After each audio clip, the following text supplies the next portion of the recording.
Je les imaginais au milieu des coussins enchaînés par leurs cheveux, se noyant dans leurs yeux remplis de visions qui font toutes choses plus belles.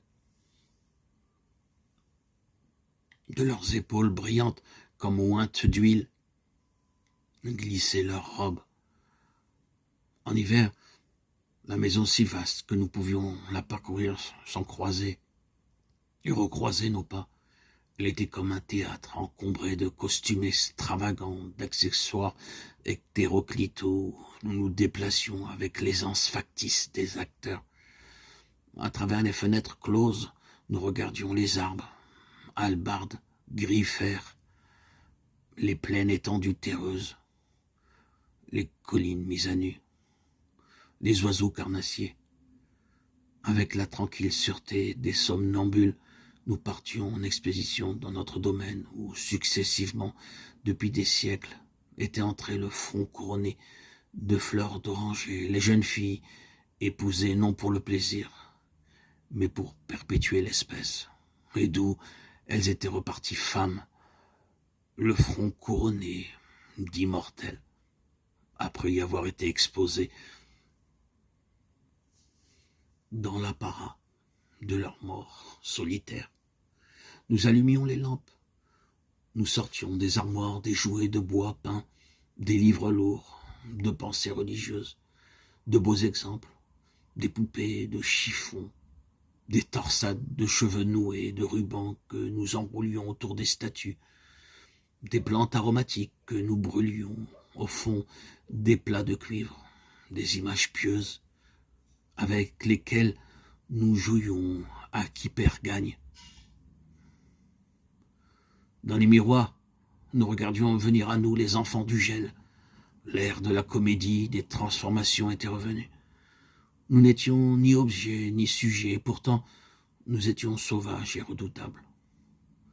Nous refusions de répondre aux noms les plus charmeurs, roi des glaives, prince de l'ordre de jade, sagesse des sabliers, et mordions qui osaient nous approcher. Un présent chargé de violence supplantait un passé fait de calme et d'immobilité. La maison devenait un lieu sabbatique. D'étage en étage, de pièce en pièce, nous nous poursuivions. Nous entre-dévorions peau, vêtements lacérés. Nous ouvrions des trouées dans des plantes carnivores.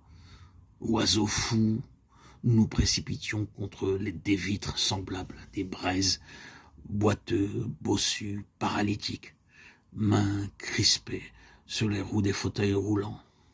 Nous tracions dans les chambres de labyrinthiques itinéraires. Nous étions farouchement laids. Nos corps s'élargissaient, s'allongeaient, obstruaient tout l'espace. Nos têtes se gorgeaient d'eau. Accouplés, nous écoutions les clapotis du ressac contre nos fronts démesurés.